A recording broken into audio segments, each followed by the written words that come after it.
So it was like a licensed scooter, and I was 13 years old driving it to the barn. I mean, so I just lived at that barn with those horses, and I just loved it, you know, and it was my passion. Like, I want to be in the horse business, but what am I going to do?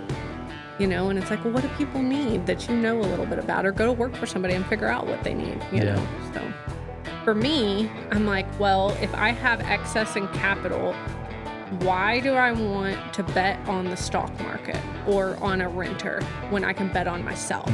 I know what I'm capable of doing, and I have more confidence in myself than I do the stock market right now. Welcome back to the Wealthy Cowboy Show. I'm real excited about today. I've been trying to get her on for a long time. Melanie Smith of Solo Select, and we'll get to go over her very unique story and the cool stuff. She's built one of the coolest brands, I think, in equine sports in the Western world. So how's it going? It's good. Thanks for having me on today and being patient. Yeah. I know we've been chasing this down for a while. I know. That's what we're going to get into. You got a lot of stuff going on. We have a lot happening. But we got to start. I know you've told your story a couple times and stuff, but I think it's worth going back and revisiting because it's such a unique story. I know I've had people on before that like grew up and not in the Western or ranching industry or whatever, and just found a passion for it. And I always think that's so cool because I feel like a lot of times we grow up and take it for granted. But tell us about your background and your story. Yeah, so I didn't grow up in the horse business at all.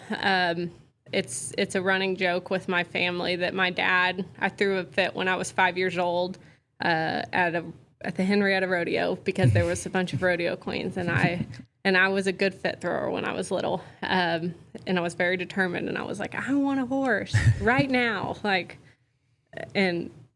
my dad was like, you're never ever gonna get a horse ever, and we'll buy you a dirt bike. He was the dirt biker. He was like, but you're never gonna get a horse. And my parents were very like middle class, did everything they could do to give us, you know, the lifestyle we wanted, but obviously a horse boarded somewhere is not super affordable for parents like that. And did y'all live in the city? Like, yes. You're in Wichita Falls, Wichita right? Falls. I grew up in Wichita Falls, played a lot of sports, didn't have a lot to do with, or anything to do with horse deal.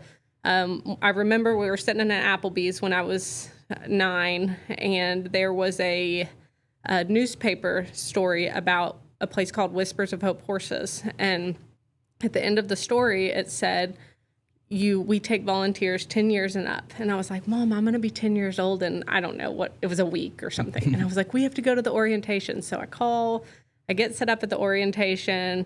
My mom comes with me and she's like, this is horrible. It stinks out here. Like, why do you want to do this? And you want to work all day? Because we just volunteered there. It was a place for mentally and physically challenged children to come and ride. And so as a volunteer, you help take care of the horses. And that lady was wonderful to me, Mary Elizabeth Pierce. She took the time to teach all these kids that were volunteers, which were usually kids like me that loved horses but didn't have parents that could either afford them or just weren't in the right situations to have them. And she was definitely tasked with the big task of taking care of y'all plus those kids. Yes. And so she was very passionate about it. And it was really cool because there wasn't anybody that worked there. So we cleaned stalls, we fed, we washed the horses, we cleaned out tack rooms. It was a lot of manual labor, but I was so passionate about it. I was just so excited to be there. Any minute I could be there, I was there. So that's really where my passion for horses started. And I begged my parents to buy me a horse. I was learning to ride there and worked there for 3 years. Every hour I could get there after school, weekends, and finally somehow convinced them to buy me a horse. And I had them convinced of this business plan, and it was called Mel's Horse Services. It was my first business.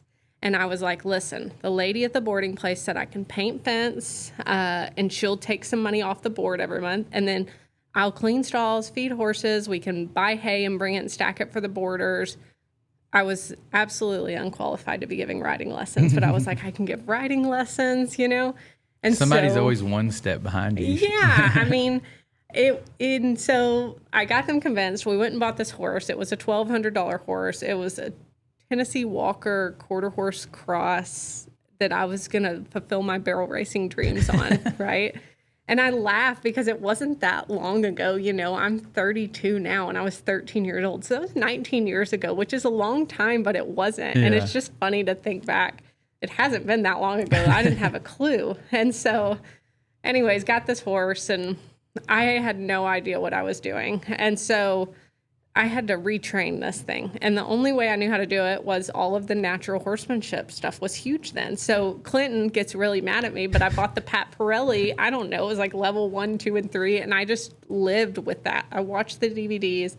I did all of the exercises with the horse. And it was a great way for me to learn at least the basics of horsemanship because I'd been around them, but I had no idea how a horse thought. And so were there any like trainers or anything at that boarding place? It was just city people with horses out there? Just city people with horses. So it was kind of just figure it out. Like it was kind of sink or swim, you know, and my parents I had a little scooter that I could go around the back of my, probably 2 miles from my house in the back of my neighborhood to get to this boarding facility. So my dad was just like, I'm not taking you back and forth all the time. Put your helmet on and you can ride that scooter. So it was like a licensed scooter and I was 13 years old driving it to the barn. I mean, so I just lived at that barn with those horses and I just loved it, you know, and it was my passion. And so that turned into going out to, I did that and got more advanced in my horsemanship.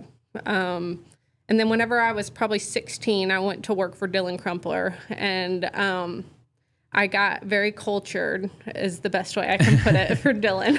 A whole different lifestyle. It was a whole different lifestyle. Dylan and I worked for him and loped for him. And that was when Dylan had a lot of outside horses. And so I guess that was when he moved back to where he is now. Yep. And then eventually transitioned from his house across the road to Craig and Dawn's. And Craig and Dawn and Paul all really spent quite a bit of time with me. I think that they saw how passionate I was. And any of us in this industry, I think, are always excited when you find somebody that passionate to take them under your wing, you know. And so they really did a lot for me and let me be out there and be amongst what they did and lope horses for them and learn to cut a little bit. And that was kind of the beginning of where I started buying and selling horses in general. It started with ponies. I'd buy ponies off the internet. It was Craigslist then.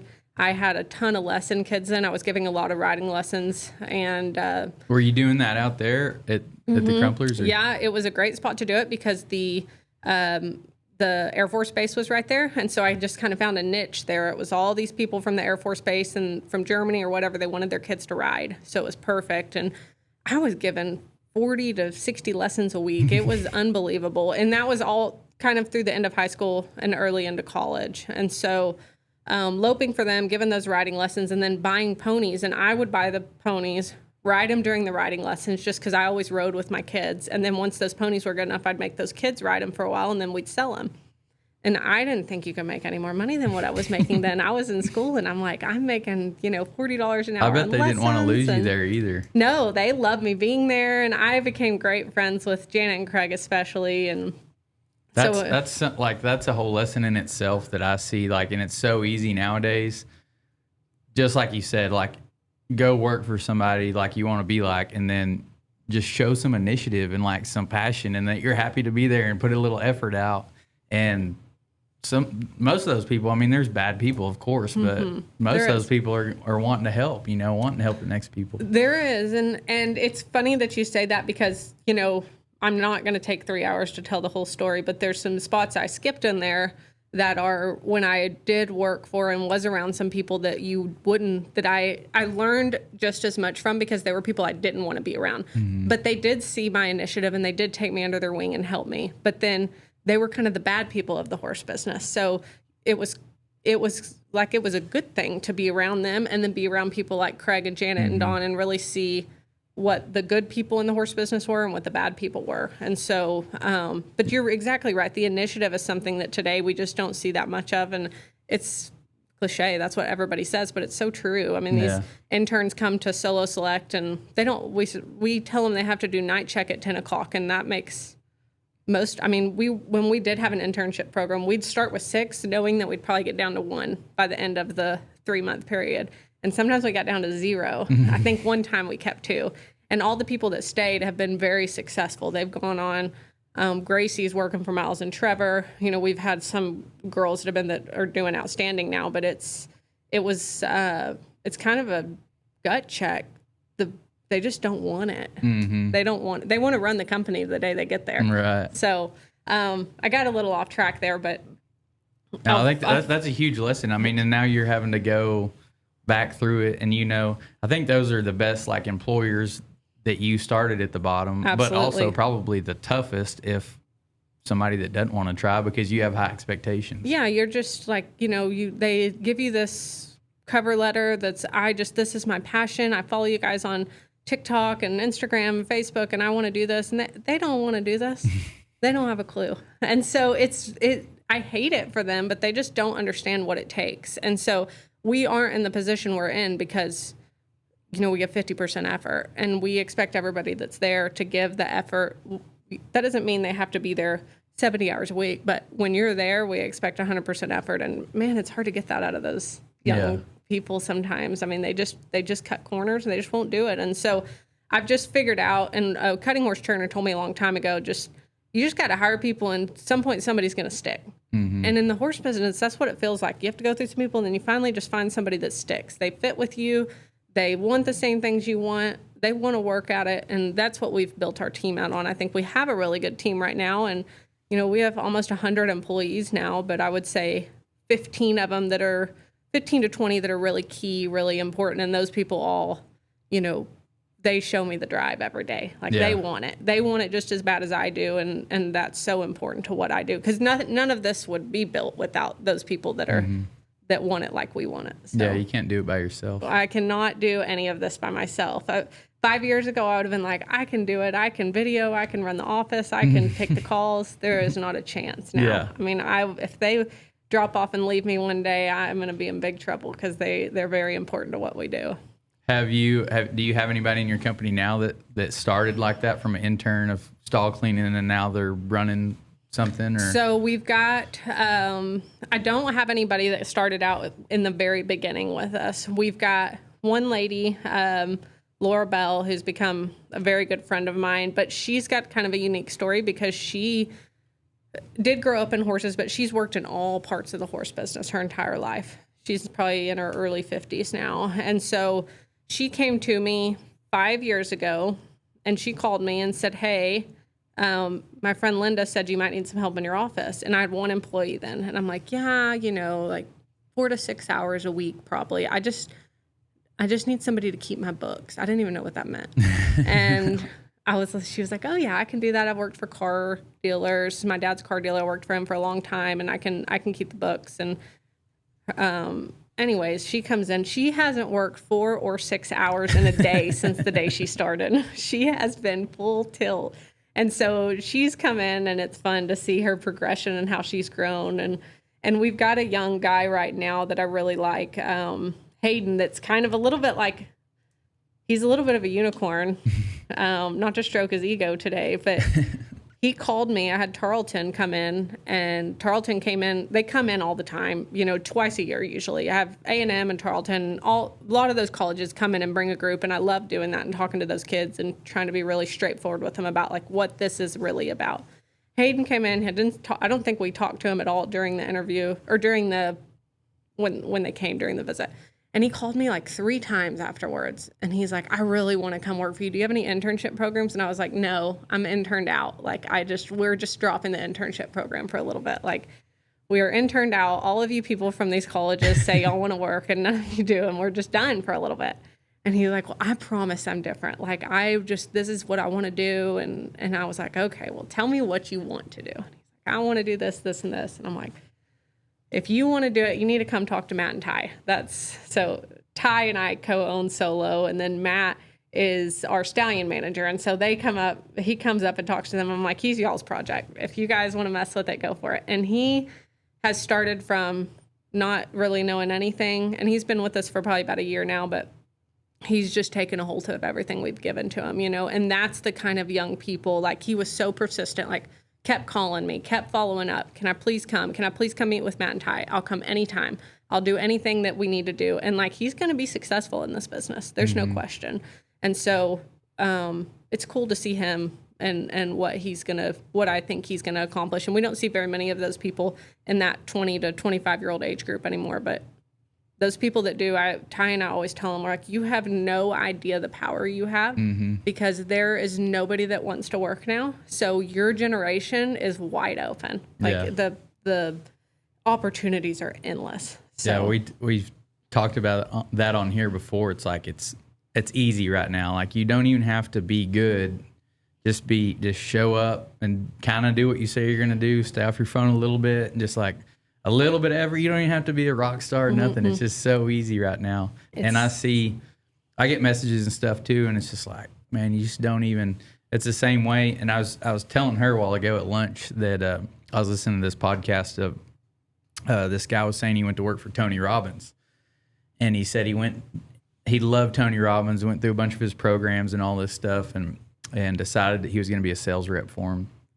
Well, he applies, gets an interview. And then he's telling his buddy that already worked there, he's like, I haven't heard anything back. I thought it went really good. And they're like, you're not going to get a job unless you reach out like 15 more touch points. They want to know that you're committed. Wow. And so he said he called, emailed, left voicemails, and just kept reaching out. And finally they were like, yeah, you're in. And I was like, that would be crazy. But you would weed a lot of people out there, the same deal, because nobody has that persistence to, they're like, she doesn't like me. I guess I'm going to go on to something else. Sure. And if those people, there's a lot of, I probably do miss some people that apply for things that you're just like, I mean, it's terrible that you think like that, but you're like, you just don't understand what it takes, you know? And I'm sure you got burnt out and we did. That's why we stopped our internship deal. Cause I'm like, I just don't have any faith in the young community for a second. I'm going to get it back, but I just need a year or two break. And so, and there's so many great young kids out there, and I hate that because they kind of get bundled up with all the bad ones, you know, but once again, though, it's easy to stand out. Yeah. Some persistence and showing that you really want it, and they can stand out.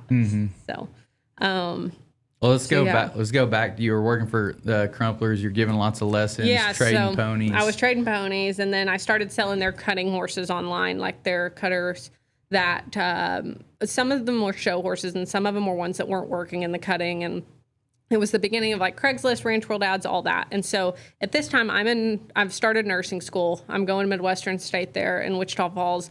And I was going to ask you about that, because I knew you'd done that. Like what drove you to go to nursing school? DX Trailer Sales is based out of Lubbock, Texas, and it's definitely not just a trailer dealership. If you are involved in the Western way of life, and if you're listening to this show, you probably are, they have something you need. From trailers for a day working cowboy to a full-time cattle hauler to hay trailers for a farmer or rancher to arena drags, rope and chutes, and feeders for the rodeo cowboy or cowgirl. They also deal in every kind of hay any of your animals could ever need. Literally anything you need for farming, ranching, or rodeoing, they have something for you. And it's going to be at a super affordable price. Besides all that, everyone you deal with there is super friendly and helpful. We just got new custom flatbeds built for our pickups, and I also got probably the coolest trailer you've ever seen built.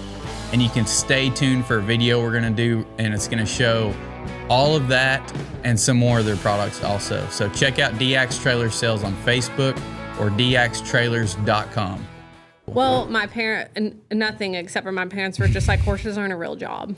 Like everybody we know that has horses are, you know, down in their backs and have no health insurance and, you know, da-da-da-da-da. And they're like, it's not a job. It's not a real job. You can't make a career out of it. It can be your hobby, but it can't be a job. You need to go to school and work somewhere where you can get benefits and have, you know, a real job is what they called it. I needed to have a real job. So I wish I would have gone to anything but nursing school because it's been no help to me. Business, marketing, anything. But the nursing, I was just like, well, if I'm a nurse, I'll always have a job.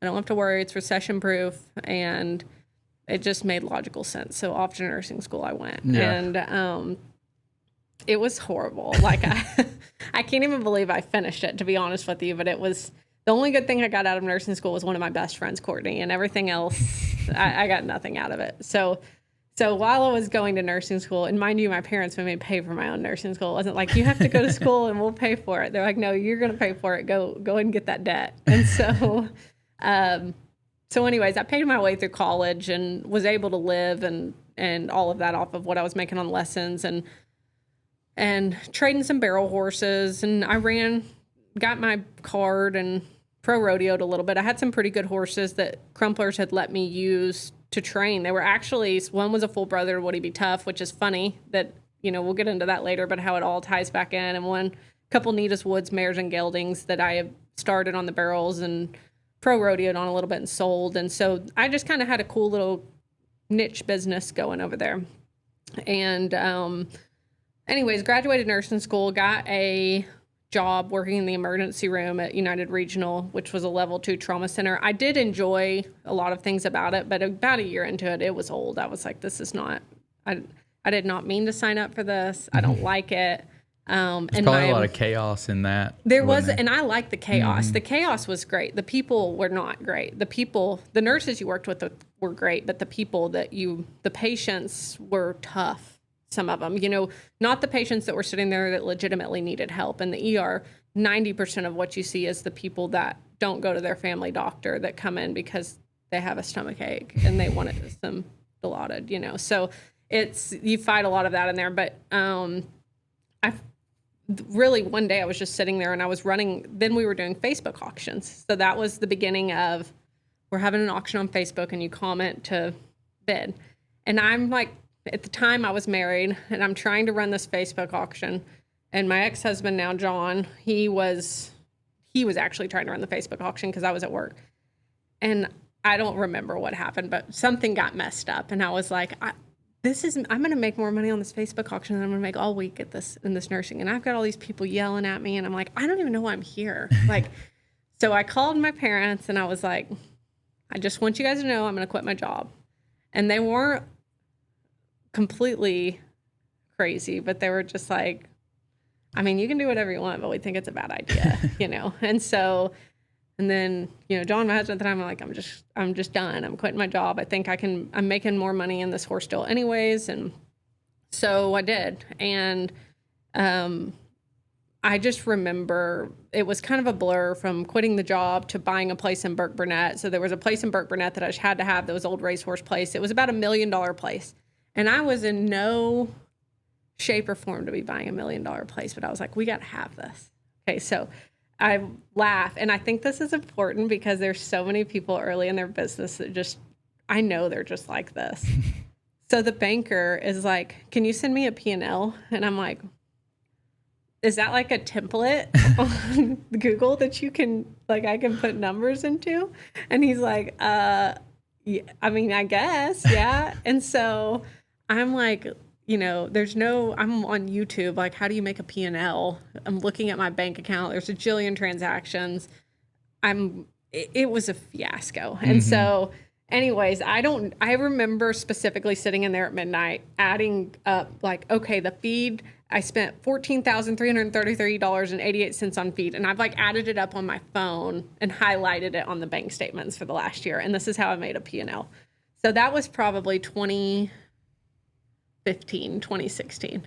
And I have no idea why these people approved us for this, but they did. So anyways, we got this place in Burke Burnett, and then it started growing and then turned into, I loved running the business. I loved trading horses. I loved buying and selling horses. I loved what I was doing. I was super passionate about the marketing and all that. And my husband at the time just wasn't. And we just decided, why are we fighting this? You don't, I love this. You don't. It's just something, we're two different places in our lives. And so we ended up splitting up, and so sold the place there. And then, as all divorces do, it turned a little bit ugly, and they were like, no, we're keeping the face, or he was like, I'm keeping the Facebook so it was starting from ground zero. I had what did you have? What were you running? Did you have a group or just a page? I had a group and a page. The page probably at that time had probably 100,000 followers. I mean, it was really, really established. The brand was really good. I mean, we had a ton of followers. Was it Lowrance Horses? It was Lowrance Horses, yeah. And so, I mean, it was very established, and I was just like, gosh, I don't know if I can build it again. Will it be just as good? Will it, you always have those doubts. And so I, picked all my stuff up, and there wasn't a whole lot of stuff, but it was a couple studs and a car payment and some credit card debt, and Jaff at the Ranch Equine is where my stud stood at the time, and he had an old house at the front of that place. And he was like, you can live in there. That's like where all the interns lived. And I was like, okay. So I moved over there and moved into that house. I want to back up before we get too far. The Facebook, when you were doing the Facebook auctions, were those your horses or was it consignments? Or they were all mine. Yeah, they were all my horses. And so that time there was no consignments. I'd always had people ask about consignments, but I just didn't want to do it. I wanted to be able to take all the liability for them. I wanted to be the one that knew them, that if something went wrong, it was my problem to deal with, not, well, I already paid them. And, you know, like that was a big deal to me. And I had sold some horses for a very wealthy cutter on consignment back when I was in college. And this is what ended that for me until, you know, further on, until we got to our online sales on our app. But I had a customer in Arizona that was one of my really good customers through college that bought a lot of these cutters from me and put them on a ranch. And they were actually the beginning of their ranch breeding program. And I mean, he helped, probably supported me halfway through school buying these horses from me. I mean, I was shipping horses to Arizona to him monthly at least. And so this guy had this horse and was like, yeah, I want $3,500 for it. It's up at such and such is in training. And back then that was plenty for one that was a 2-year-old that hadn't had, you know, that was in 2015, 2016. Oh, I guess it was before that, 2013 probably. And so I sold it to this guy and I never saw it. And the guy was like, I'll buy it without any pictures and videos, because he just had bought so many horses from me. And I'm like, they said it just rides. It's just big and strong and pretty. It's just not good enough. So it gets there and he sends me this picture of it and its legs are crooked, like not a little bit crooked, like it's like knock-kneed. And so, you know, back then, giving that guy $3,500 back was a big deal for me. That was like, I had to dig into the credit card, you know, to get that money gathered up, to get it back to him. Plus I had to pay whatever it was, $500 or $600 to ship it back and then get rid of it again. And when I called that guy that owned it, he was like, well, it sounds like their problem, not mine. And I mean, that $3,500 would have been like you flipping a penny out of here right now. I mean, it wouldn't have mattered whether you, like, it was nothing to him. Zero. Like, he is a multi-millionaire. And I was so disappointed in that. And I was like, I'm not doing it anymore. I'll buy my own stuff. And then that way, if something happens, I can trade them out of them or whatever. But then it's my problem. I hated relying on anybody else. So long story to answer your question, no, they were all my horses at that point, because I was like, I'm not doing consignments. I didn't want to be representing somebody else. I just wanted to represent my own horses. And how did you, like, what do you think? It sounds like you had a really good brand built up and reputation built up from the start. How do you think you got that? Like, were you the only one kind of doing all this, or? It was always just, I think the marketing has been a big part of it. When people call, I think they really appreciated whenever I would tell them, hey, this, you know, I would say, what are you looking for? They would call me and I would answer their questions, and then they would be like, well, and I'd say, you know, what are you looking for? Well, I'm looking for a calf horse prospect. Well, this horse is never going to be good to rope calves on, like ever, at all. Either whatever, it's not strong enough, or it's not going to be able to run, or it's not going to be a big enough stop or whatever. And I think people really appreciated that, and it allowed me to have some rapport with them when the right one did come along. And I said, hey, this is the right horse. You've been calling me about calf horse prospects. Yes, 1,000%. This is your horse. And sell it to him. And then it was a good horse. That is where that, I think the, just people talking, as you know, back then, it was less about Facebook and more about people talking. But I think just people talking and saying, hey, you need to call this lady or watch what she posts, and they're legit, you know. And I think that it just allowed me to have a reputation that made it a lot easier for me to sell them. And I think the marketing was part of it. You know, we had the best pictures then, and they weren't very good then, but they were just better than everybody else's. We were x-raying all the horses. Well, nobody was doing that. You know, back then, nobody was. They would always just say, well, if you want to x-ray them, you're going to have to pre-purchase them. We were just x-raying them. Like, here's the x-ray. Send them to your vet. They're right here. You know, they're in a link. And so we were just trying to, like, go.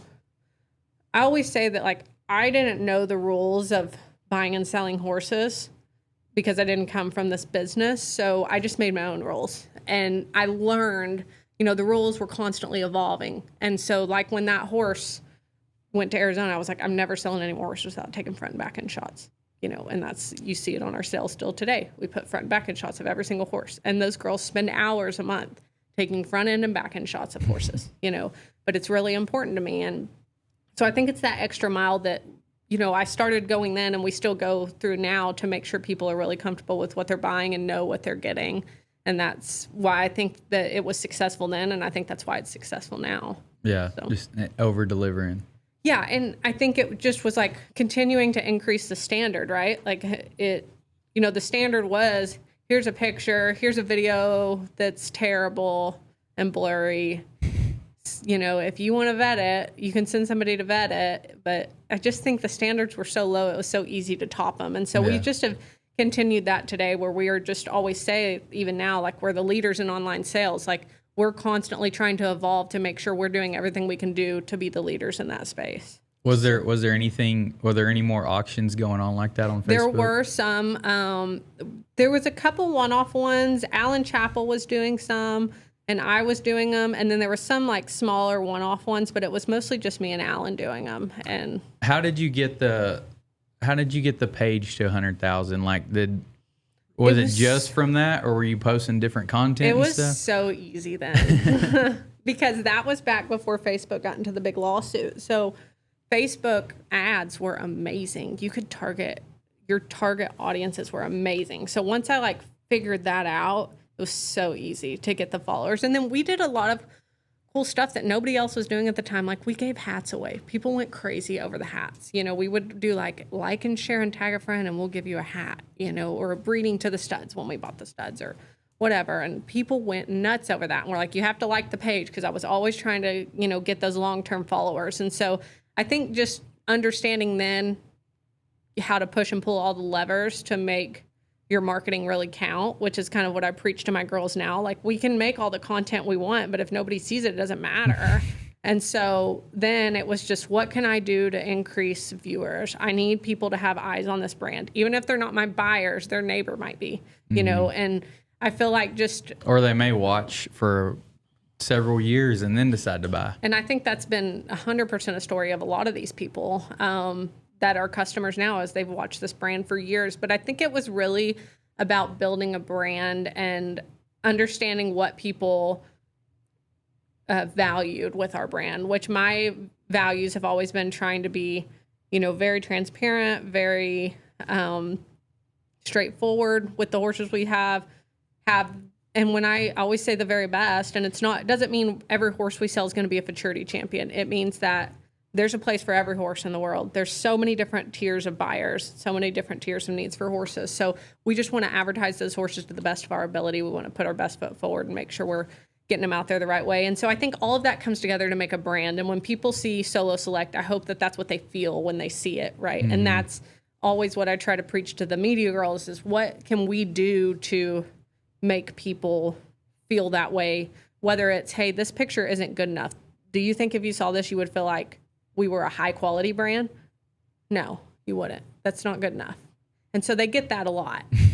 It's not good enough. Take it off, or get rid of it, or delete it, or go do it again. And so that's all about the branding of trying to make people feel a certain way when they see our brand. Mm-hmm. Just striving to perfection, like in every aspect. Yeah, I think it's like I say, as an entrepreneur, it's this wonderful and horrible curse that I have. That's nothing's ever good enough. And so, you know, I don't know if perfection, but just being the best. Like, I just want to have the best stuff. I want to have, of course, we want it to be perfect, but sometimes there's even better than perfect. There's, you know, the next level. Mm-hmm. Like, yeah, it's perfect to the standards right now, but what's the next level? And so I think that's what I always want to do, whether we think of marketing, reproduction work, whatever I do, how can I push that to the next level? We've perfected the perfection. Now let's push it to the next level. So I think that's what I'm always looking at with Solo and all aspects of it. Yeah, that's what I was listening to your interview on Converse Cowboy, and I talked to him the other day about, and he has that quote about, you know, that we've already achieved the things we thought would make us happy. And that's always so true. Like in my life, I hear a lot of people talk about it too. It's like, you look back and you're like, dang, we've come a really long ways, and I thought I'd never get here. But you're still wanting to get better, still wanting to push for more all the time. Yeah, I think fulfillment, right? It's like the people that are wired to run a company are not mentally sane. Like us, the people that run these kind of companies, we're probably not mentally sane, and it takes a special kind of person with a special kind of crazy to do the things that we do. And so, you know, I think it's all goes down to your happiness and fulfillment. And I envy the people that can work a job and go home and be fulfilled, because it's just something I never achieved. Like, it's just, I just always want it to be better and better and better. And so, like I say, I think sometimes that's an advantage. That's what makes us great. But a lot of times it's a curse, because you just never you never get good enough, you know, in your eyes. And so I can go on and on about that. And I think about it a lot. And I think I shared that quote that he had, you know? So I share it. I try to convince myself of it, but there's no convincing myself. That's what I think about that a lot. Like, just think of how easy, like just driving by and you just see some people out in their yard or whatever. And it's like, just those people they may not be, but you know, you just build this story in your mind. Like, they're just so content. They've got an old car and an old house, and they're just hanging out with their family, just content. And then you have somebody striving to conquer the world over here. Yeah. And it is, I just watched the Steve Jobs movie again the other day, and you know, he was a maniac. People around him didn't like him. Michael Jordan the same way. Elon, it seems to be the same way. There's something different about him, and it makes people not like him, but they strive perfection and to break the standards and the limits and create something completely new and change the world. And I'm sure a lot of people at the time don't appreciate it and can't see the vision, but then after, like, oh yeah, he was a genius. Yeah, no, that's a great example. And I think it's in any business, when you're trying to lead the way like that, you're going to have a lot of people that don't like you. It's just part of it. I heard somebody talking about that too. Like, you don't want to be a pioneer. You want to be a settler, I think is how they put it. Like, you don't want to be the person that discovers the West. You want to be the person that came in after it was a little bit tame. And they're the ones that made all the money and got all the notoriety. The first people, they just died off and nobody knew anything about them. But back to, so you moved and you're living in a little house. Yep. So I'm freshly divorced, living in a little house. Got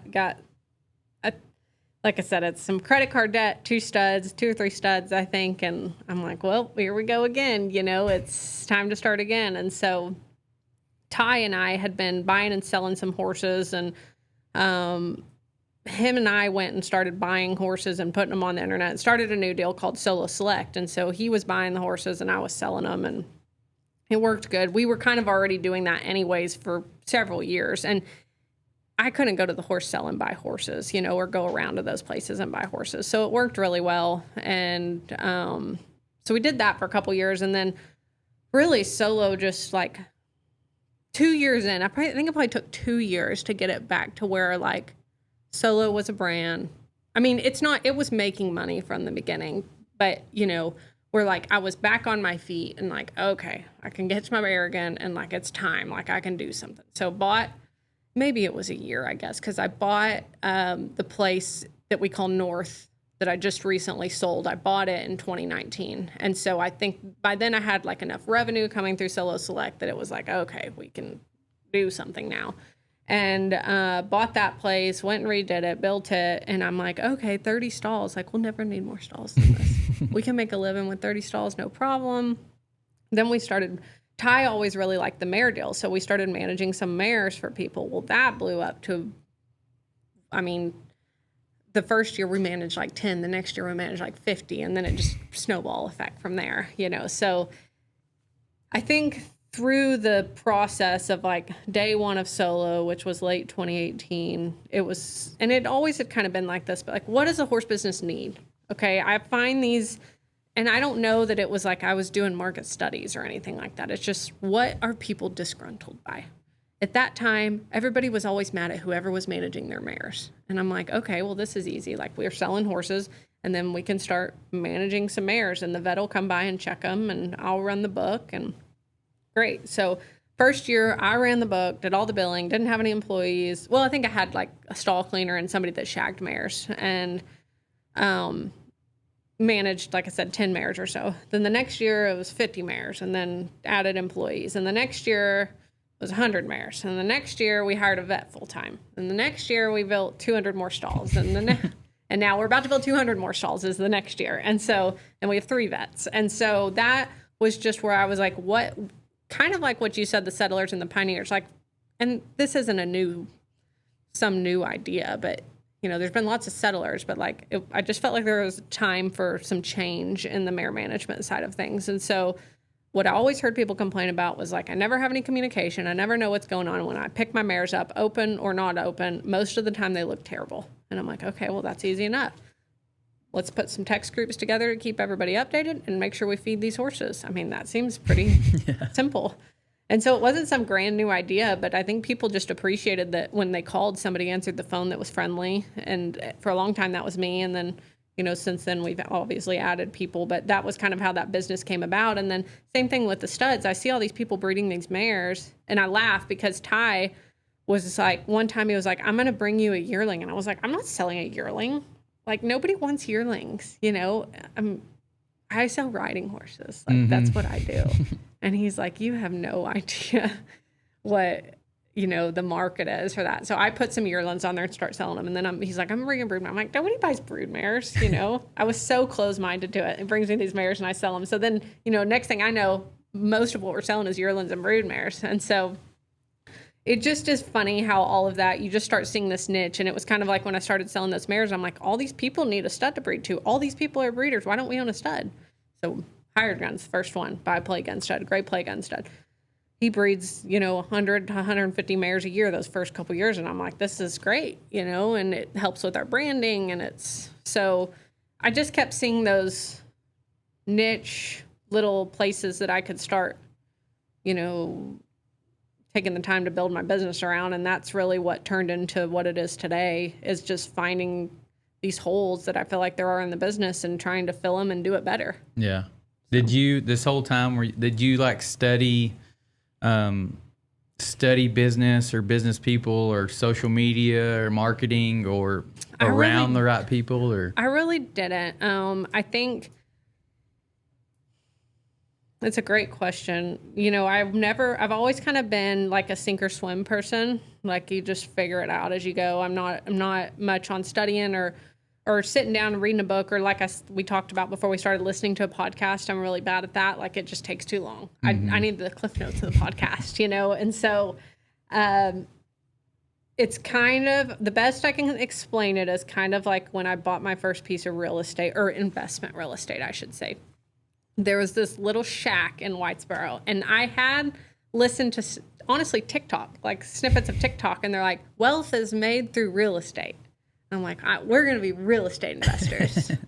So by golly, I'm like, I'm going to figure out, I want to get my real estate license and I'm going to start trading real estate. We trade these horses. Why can't we trade real estate?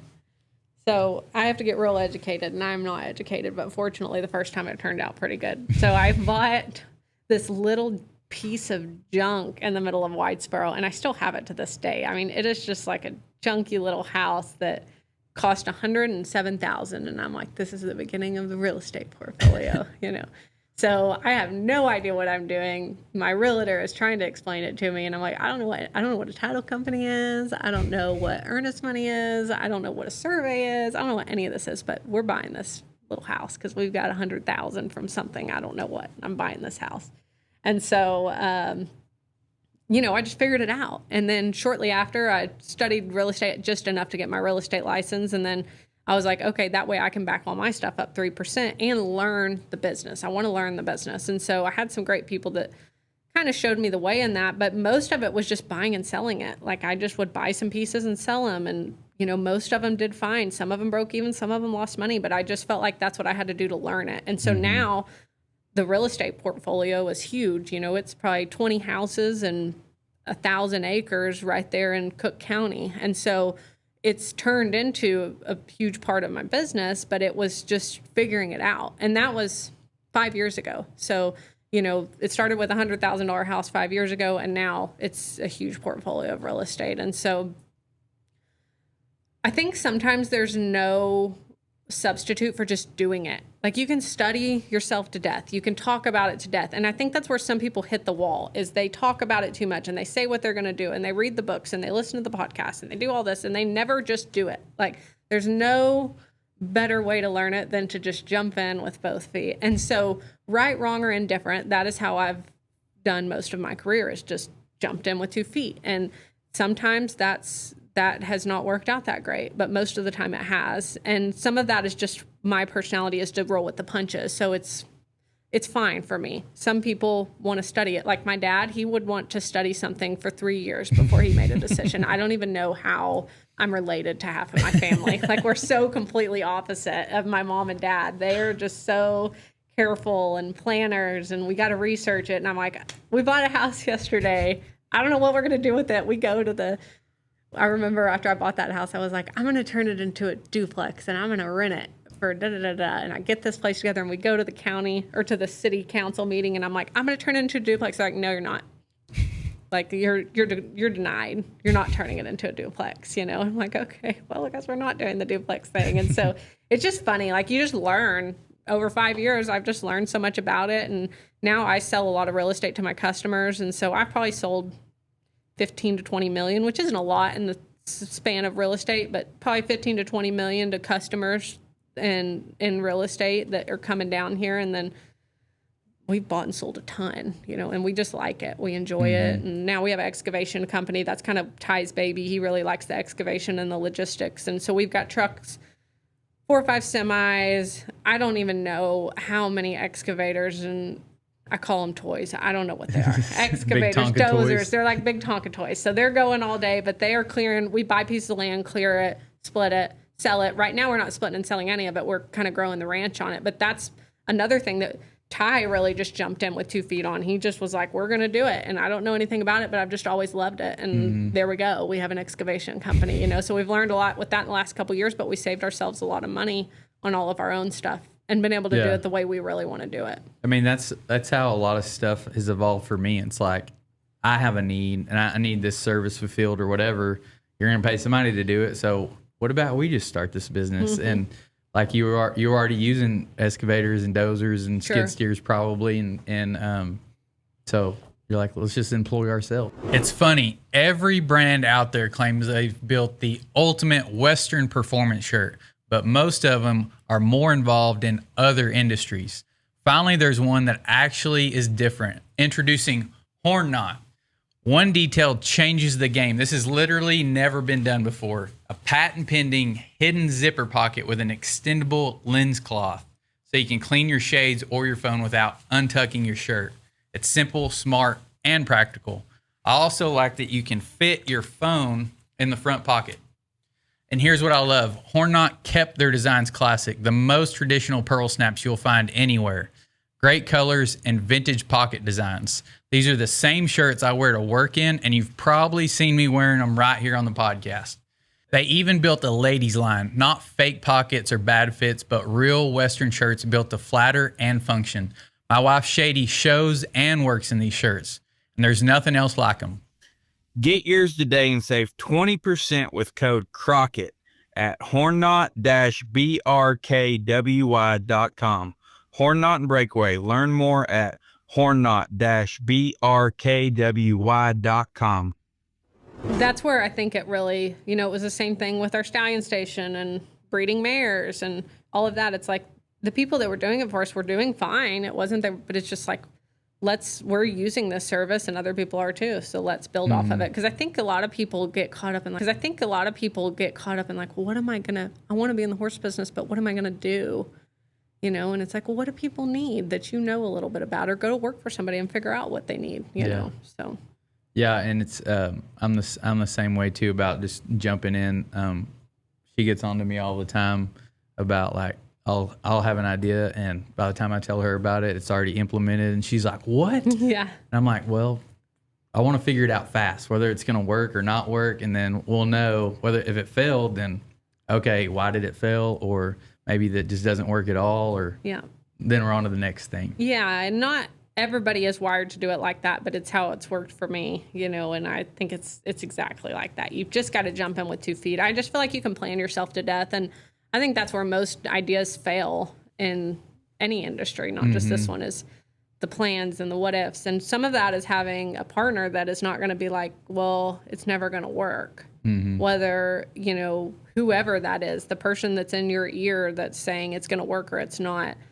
I think that's extremely important, you know, having somebody that's like, I don't know if this is going to work, but I think you should do it, you know. But I don't know if it's going to work is a fair answer, but Yeah. you need to do it if that's what you want to do. And that's important. Yeah, and it's like anything will work. I mean, you see all these niches, and especially now, like everybody watches TikTok all the time. You're going to see this overload, especially once you watch one video, then you're going to see 100 of them after that of, like you said, the real estate deal or whatever.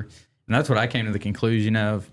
I've definitely I try to say I'm trying to stay focused on other things first, but real estate was like my first thing into business and making money.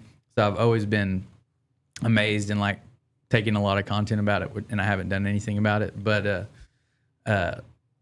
the thing I came to the conclusion on was like the same way in business is there's so many little niches. I mean, you can sit there and watch TikTok on duplexes or fixer-uppers or wholesaling or rentals. I mean, just a million different things. And you're going to be like, oh, yeah, I'm going to go do this. And you're watching a bunch of those videos. And then you're like, oh, well, this guy says that doesn't work, but he says to do this one. And you're going to get on this deal. And it's just, you just go around in a circle.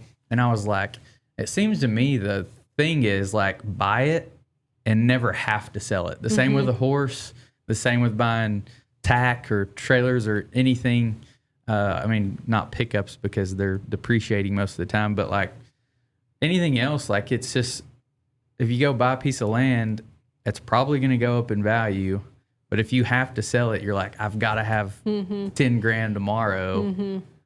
And then somebody's going to come in and offer you a lowball price, and then you're going to lose money. It's like, that's the main thing, is not have to get in a position where you don't have to, where you have options. Yeah, we've done a little bit of everything in the real estate, not really everything, but quite a few different things. One was trying to get into the residential rentals, and that wasn't for me. It just didn't make enough money on the money to make sense, because I've learned a lot over the last couple years, and I didn't go to school in finance, but I've gotten the street education on finance, you know, and so there's a fine line of, you know, are you outpacing your interest or not? Well, if you bought in 2020, you're outpacing your interest really fast because your interest is 1% to 2%.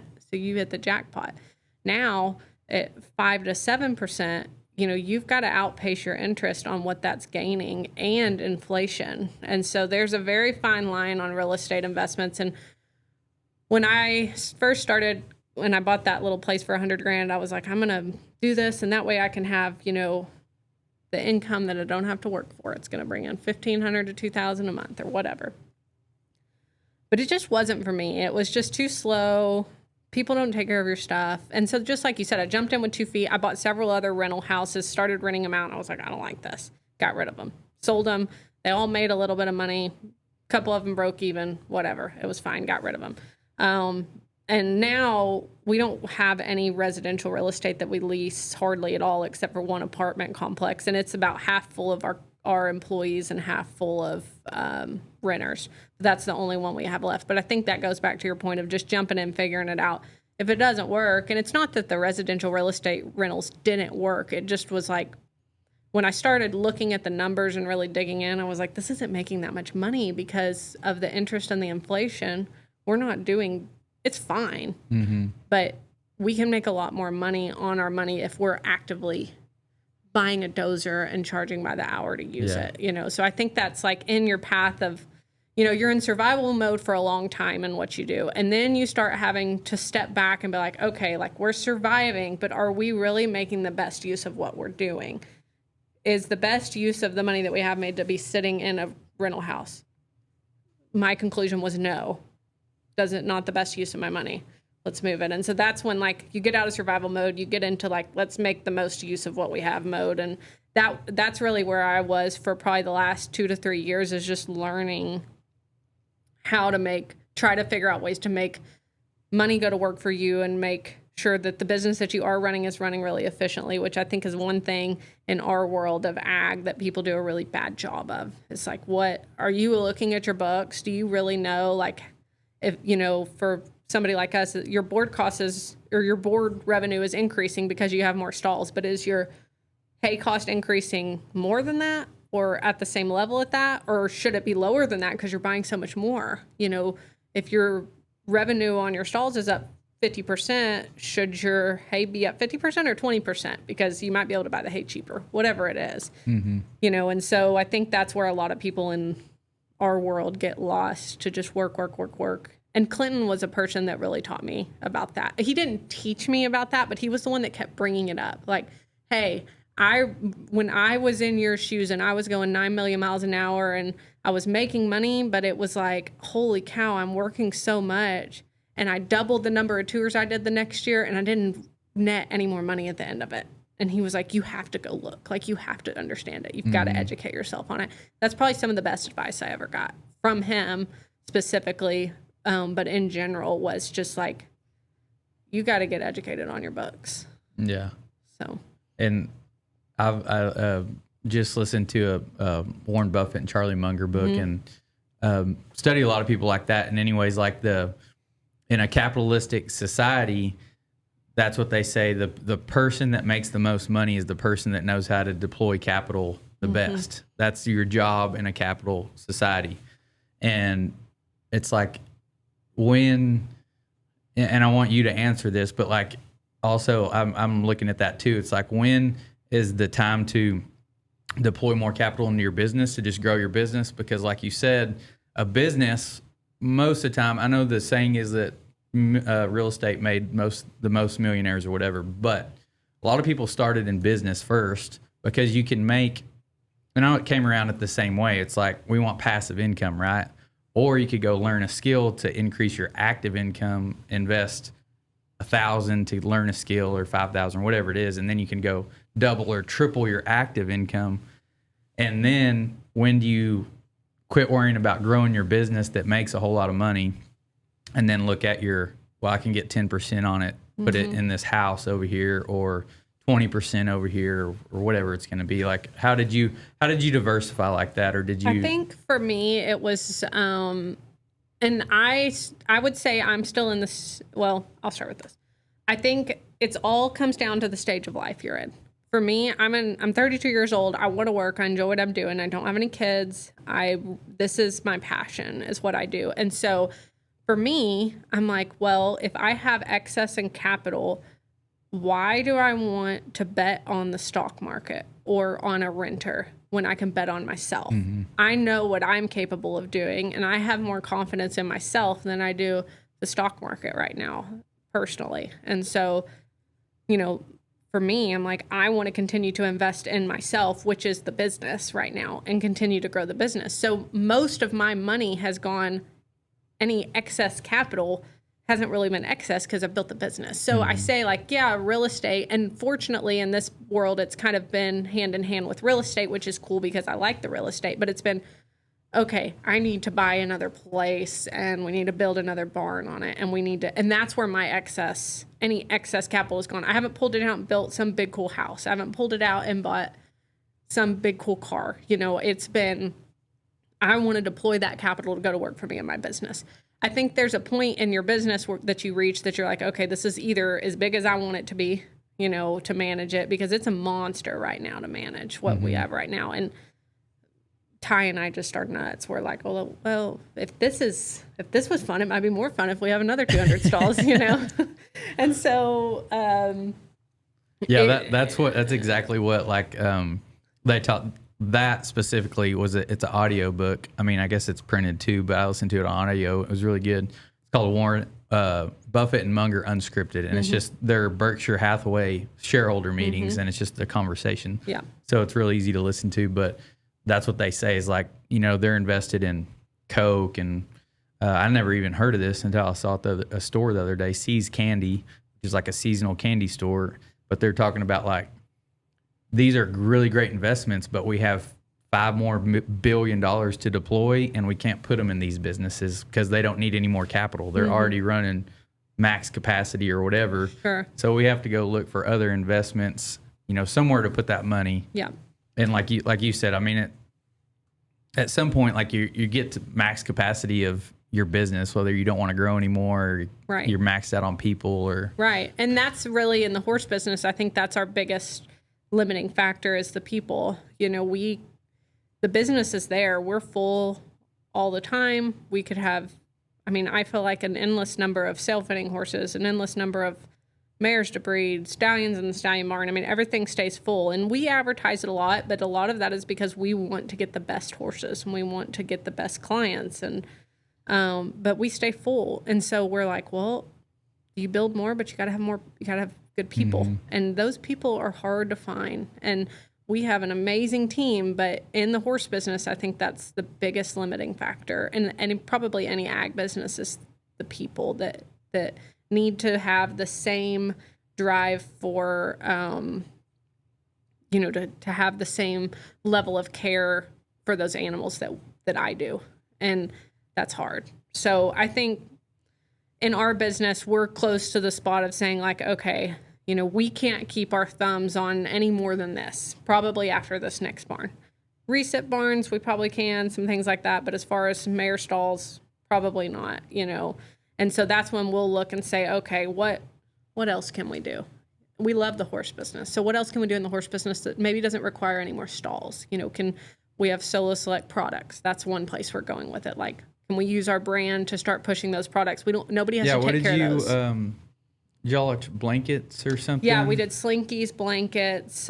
We've got some supplements, and it's gone really good for no more effort than we put into it. It's the slinky or whatever I saw. The first thing was like y'all were just sold out all the time. All the time, yeah. And so we've already had people calling for next year's, and that was one of those. I was sick of slinkies that were getting torn up and didn't fit, and I was like, we're designing our own. We're gonna put Solo Select products on it, and we're gonna sell it. And it was crazy, and people love them. And so, but I haven't. Our biggest, I'm going to back up a little bit. We say the limiting factor of this business is people. The second, and maybe the first most limiting factor is my or Ty's time. And so I only have so much time to deploy every day and so much energy to deploy every day. And I think the energy, not to sound cliche about it, but I've learned that I'm my very best early in the morning until about noon. And so from early in the morning till about noon, I can rock and roll. From noon to 5, I can coast through and get what I need to get done, taken care of. But me having the energy to go through and say like, okay, we're on products today. What new products are we going to deploy? How are we going to deploy them? I haven't done a good job of that. And so that thing is just like a horse just waiting to be turned loose, and we just haven't had the time to do it. So there's a lot of opportunities within just Solo right now that we're not capitalizing on just because we're doing so much building on the main part of the business. And I know that time will come, but really being aware of your time and what you're putting it into, and that kind of goes back to knowing your financials. Like, am I better to put my time into Solo or into products? Well, if you don't know your books, you don't know that. And I think a lot of people in the horse business don't know that. They don't know where, should we take more training horses or less training horses? It's an answer most of them can't answer. Yeah, just increase revenue is usually the answer. Yeah, I want to make more money. Well, is 50 horses really making as much whenever you have to hire all the extra help, or should you just have 15 and charge more? Mm-hmm. That was always my question with like big horse trainers, like that have 50 or 60 or 100 horses, in training. And I'm like, that's $50, $60, $100,000 a month or double, now or more. I'm like, they ought to be making bank, but they're just putting it all back in. They're not really netting anything. Yeah. Horse training is a tough business. And I still don't know that horse trainers charge enough for what they do and what all their overhead is and all of that. But, I think that's going to change a lot over the next couple of years because there's going to be so many horses to ride and not enough people to ride them. Mm-hmm. Have you played with that? I know Clinton always preaches that just because you are limited in your time, just raising your prices and shrinking the operation. We've done that. We have increased our prices every year for the last 5 years. And a lot of it hasn't necessarily been because we want less business. Some of it has just been because for the last 5 years, the costs have gone up. Like my salaries have gone up the salaries that I have to pay people to keep them have gone up significantly faster than what we're charging has gone up, you know? And so there's such a fine line there of like wanting to stay competitive, but we're the highest price of anybody. We charge the most for fitting. We charge the most for mare care. We charge the most to stand a stallion. We charge the most for recip leases. I mean, we're at the highest end of all of it. And so we're fine with that. And our customers are happy to pay that as long as they get the service that they expect, you know? But we have toyed with the idea of going up more and shrinking down, but I don't think we'll do that. I think it's just not in our nature. I think we enjoy the hustle of it. But I think that we're getting close to having that, you know, like we're finding some barriers to scaling. And I think we're kind of at that barrier right now to where it's just going to be hard. And I'm not saying we won't be able to do it, but kind of exploring what it takes to go that next step to scale even more. I just think horse businesses are hard to scale because of the people you have to have. And it sounds also like you need like a COO or you need another high level person that manages it where you can step back a little bit more. Yeah, and that's, you know, I think that's really the place that we're probably headed at some point. But man, it's really hard when it's your baby to step back. And Ty and I have a lot of discussions about that. And we have a good friend, Reggie Probst, that was the COO of Quanta.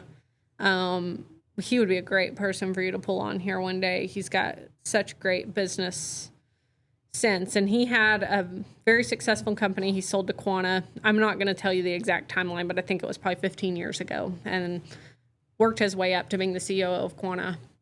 And he has preached to us for the last 6 months, like, you guys have got to be able to step back from this and not you have got to work on the business instead of in it. And that is probably my biggest challenge right now that I'm trying to learn, you know, and develop myself and grow and develop my leadership within the company right now on, you know, really setting up systems that allow them to do their jobs. And I think that's probably my biggest challenge right now is what systems can we put into place to make it easy for my leadership to do their job and lead their teams to success, where every customer has a great experience with us. You know, they know exactly how to handle every situation without calling me. And I shouldn't say 95% of the situations. Sometimes they're going to have to call me, but it's a hard thing to do, to turn loose of that, because you've just taken so much pride in, you know, trying to do a great job for people and building this brand. And it's really hard to step back and leave that to somebody else's devices. So,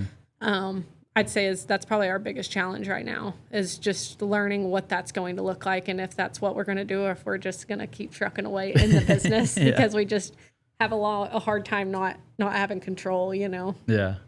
That made me think what you just said of people bringing you problems. We were at an event and Dan Martell said this.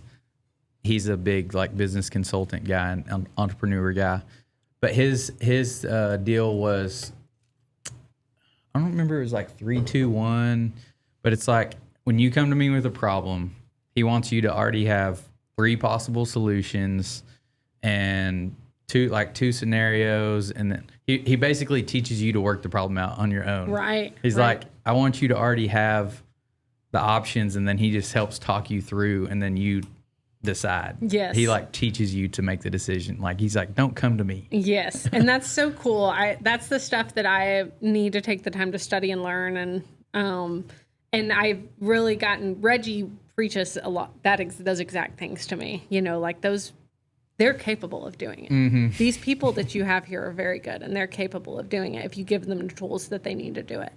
And so that's a perfect example, a perfect way to put it, but it's hard to turn loose of that. Yeah. It's just hard when it's your baby. And so, but that's what he had to learn to do. You know, he said it took me 15 years to learn it, and he's had to learn to be a leader over thousands of businesses there within Quanta. And you know, he's been a really good person to listen to, just to get the advice from, in a big picture leadership role, like how do we scale and how do we learn to step back from our business a little bit and let it run itself? Because like a lot of people say, if you're working in the business every day, you don't really have a business, you have a job. Yeah. You know, I probably have more of a job right now than a business, but it's actively growing so fast. I feel like that gives me a fair excuse for a minute. Yeah. And if you're having fun doing it, then it's like, what else are you going to do anyway? I am. I enjoy it, and I really enjoy what I do every day and the people that we work with, and, you know, as cliche as it sounds. I do. I enjoy it. Is there anybody else that's like bigger than y'all that y'all can model? I know you like talking about like consulting and stuff. You mentioned Clinton, and then like before we started, you mentioned the girl from Dry Bar. Yeah. Like, is there another horse operation you can go emulate? Or That's the problem, is there's not. You know, it's like we're laying the blueprint, and not to say that we are the biggest, but like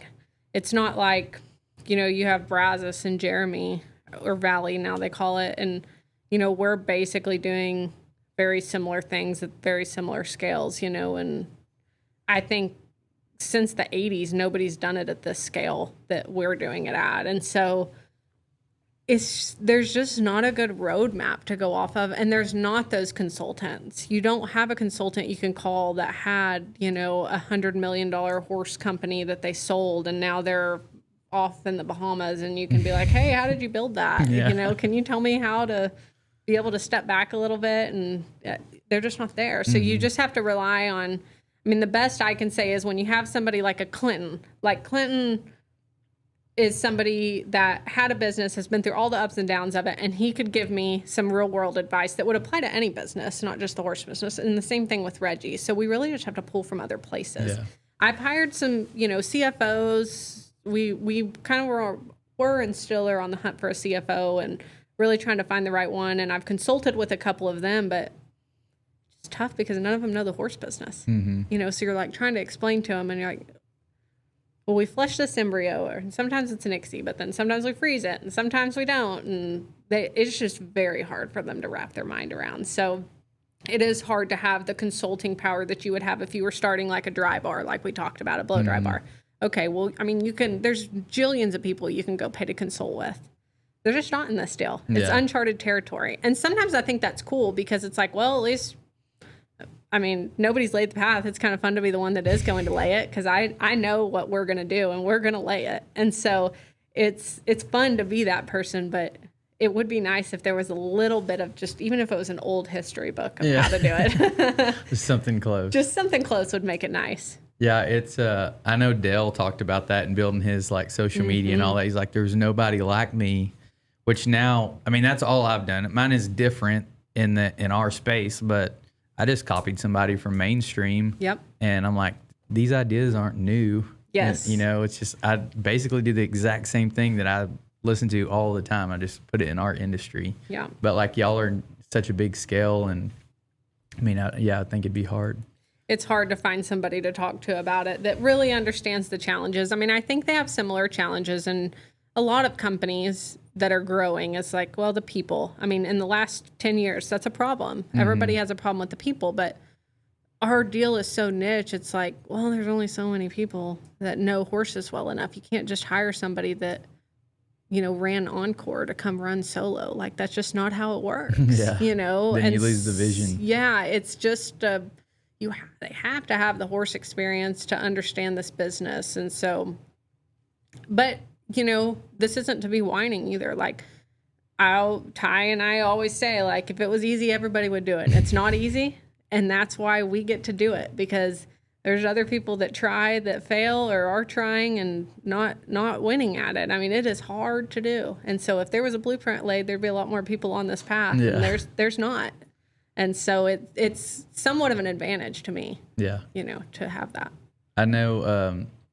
I heard Alex Hormozy say the other day, they asked him about like what drives him and stuff, and he's like, when I feel like I'm ready to give up, he's like, I just think to myself, this is where most people quit. I'm going to push past, and then you achieve what most people don't achieve. And it's, I mean, just like you said, like if it was easy, everybody would do it. And I think I even see, like, we go back to talking about people and like having some hustle and try. It's like, you could write a blueprint. Like if you mapped all this out and you gave it to 1,000 people and charged 100,000 a piece or whatever, maybe one person might do it. Maybe. Yeah. It's you know, in our deal, I think I was thinking about this today, and our generation is so funny. How old are you? I'm fixing to be 34. Yeah. And so I think anybody in this, 18 to 35-year-old generation, I don't know what that generation is called, but I think they're all in this place of like, they watch TikTok and they're like, well, to be successful, I have to own a business. I need to create a business. I need to build something for myself. And that's a catch-22. We've got, just like you said, we can write that blueprint, and there's not that many people that can actually go execute. And that's not necessarily a negative, because it takes all kinds for us to go around. Like, some people excel as the people that keep the ship together, not drive it. We have to have those people that keep the ship together. And just like we talked about being fulfilled, that's fulfilling to them.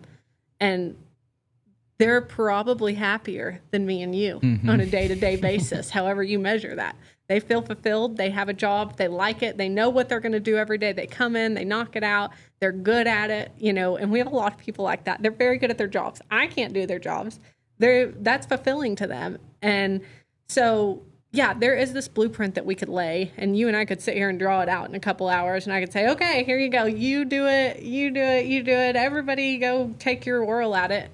But most of these people are not crazy enough to take on something like that. And so, I think it's like people that listen to these shows are always, I think, looking for that step to like, oh, let's go out and build something. But sometimes I think, too, it's like, what are you doing right now that you can be really good at? You don't have to own it or build it to be successful, but like, are you owning what you're good at today?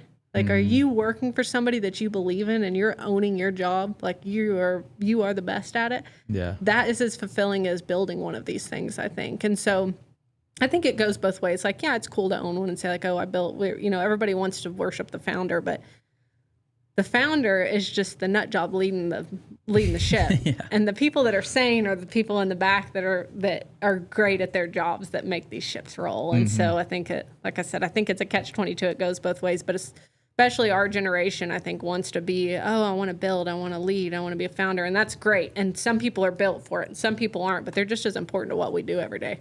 Yeah. Yeah. It's just like talking about passive income and active income. If you just got really good at the job you're already doing, or found another way to monetize it, like got really good and good enough to where you could become a contractor or ask for more money. Start investing. I think there's so many ways you can go with that. Like you said, okay, you're working somewhere and you've determined that within the company you're very important and you're the best at your job. Okay, well, go ask for a raise and start peeling that money out and go. The bank will let you buy almost anything for 20% down. So go peel it out, put your 20% down and go start buying some rent houses, and start building that passive income. And I think it goes both ways there. Like there's a lot of building that can be done from somebody that has a really important role within one of these big companies and, do some side consulting. There's so much you can do with it besides building a starting monster from scratch. Yeah. Yeah. And I can't remember who, I heard like a really good way, like if you want to make more money at your job, most people are just like, I want a raise. And then you say no. Yeah. But like, it's like, go to your boss and say, I need to make more money. I want to make more money. How can I do that? What would you pay me more for? Is it more hours? If I got better at something, usually you'll get some kind of answer and then you can go work on that thing. And I think, I don't know. I've never had somebody come to me and do that. Yeah. And I would love if they did like, hey, I want to make more money. What can I do to do that? Why? Not why. I think overall our crew is really well paid, but for somebody to be like, hey, I don't want to build one of these freaking monsters, but I do want to make more money. Here's what I think I'm really good at. If I were to perfect these, would that make sense for you to give me a raise for that? That's how, if somebody approached that with me, I'm like, yeah, like I can get with that. Like if you show me where it increases the revenue, I can show you where it can increase your salary, And so I think that's a great way to put it. And, we have so many people in this ag industry that aren't owners, but that are employees, but they've got, like we said, it's so hard to find people right now. They've got endless opportunities right now. Yeah. Endless.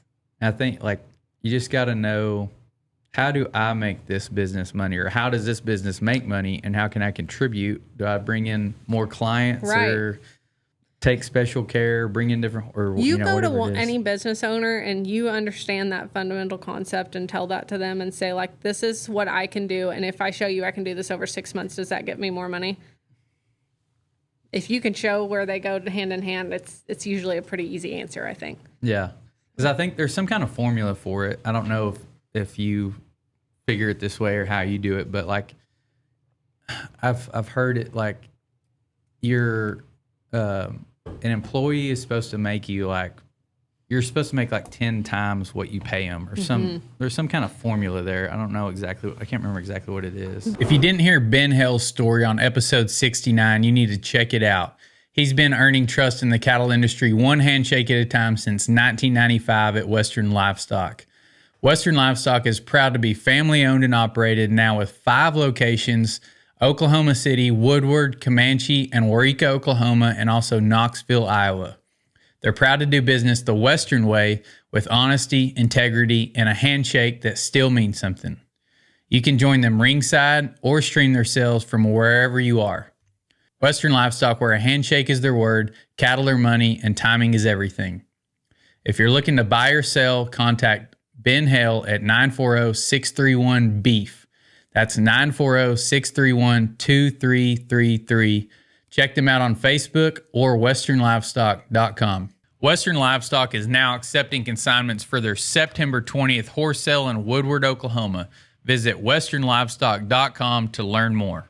There's lots of ways to calculate pay and all of that, but here we kind of shoot from the hip. Like, we know what our people are worth, and I think, we try to pay the best in the industry and really give them benefits and things that really take care of them. And I think that's so important for this world to give those people a safe spot. We give them great housing.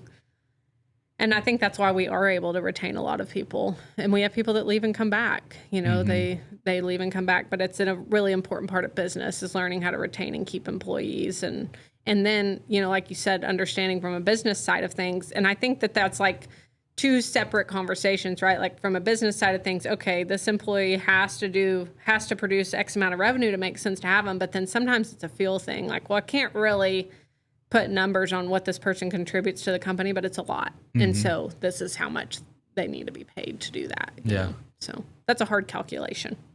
Kind of staying on this same topic. What are some myths you think about people have about being a business owner? Like, things people think of an entrepreneur or business owner, but just like once you're there, it's like, it's not true. I think that they think it's super glorious and like there's all these freedom and there's no freedom because you're just trapped. And once again, this is not a complaint at all because this is like, I have chosen to live with this and I like the pressure, but you're living with the constant pressure all the time.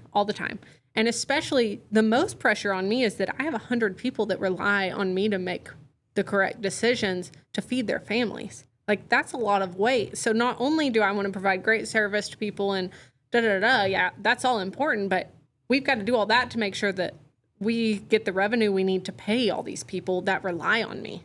And so I think people think like, oh, I'm sick of working for somebody, so I'm going to go do my own thing.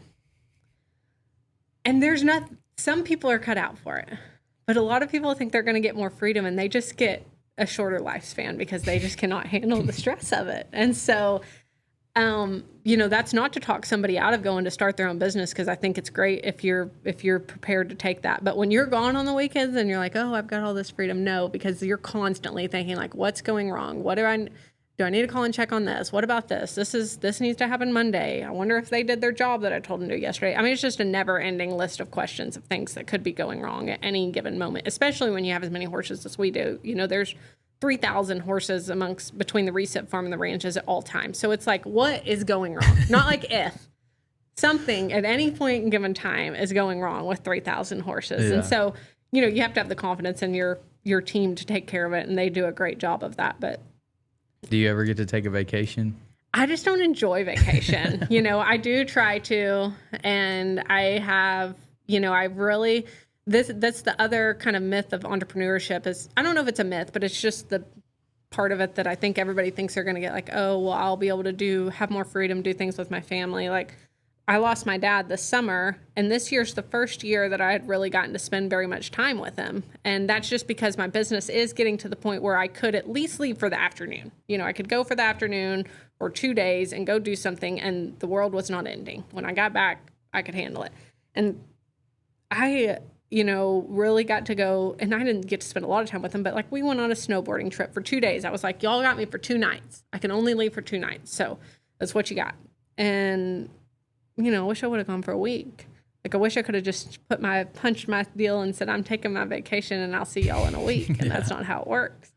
And so I really my family time has not been, you know, what I wanted it to be. And you'd have a lot of regret for that whenever something like that happens. You know, my dad was 62 and died of a massive stroke, and just like that. I mean, he was healthy. There was no reason that should have happened.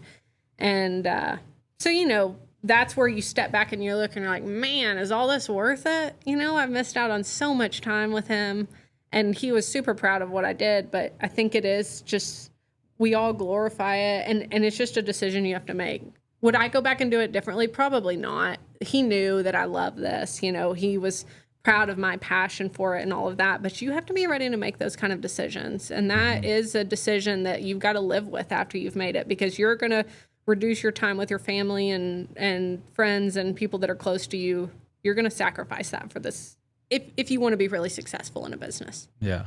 So what would your advice be to young people?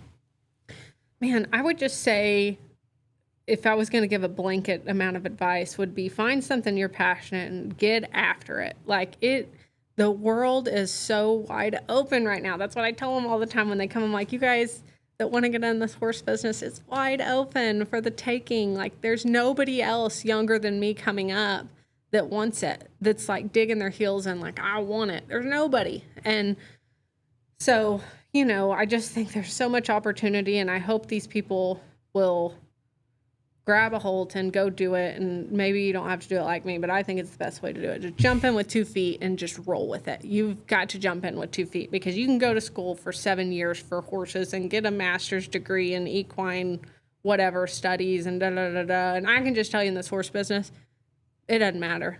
You need to go and live it and breathe it and live with it every day, 24/7. And that's what you need to do if you want to be successful in it, in my opinion. Yeah. So, I think like you could, by the time you go to school to learn something, if you would have just started and either started your own business or went and worked for somebody high level, you would have been further ahead than somebody get now. Yeah. I have so many people who are like, well, I have a 4-year degree in animal science and feeding. And they don't have a clue. And they have no idea what they're doing. And some of them are great kids, but like, I just think that just jumping in with 2 feet in this horse business is so important to really get a feel for, and to understand what you want to do. Like, if you go to school for animal science and focus on feed, and you think you're going to be a feed rep, and you go to start feed repping and you hate it, then what?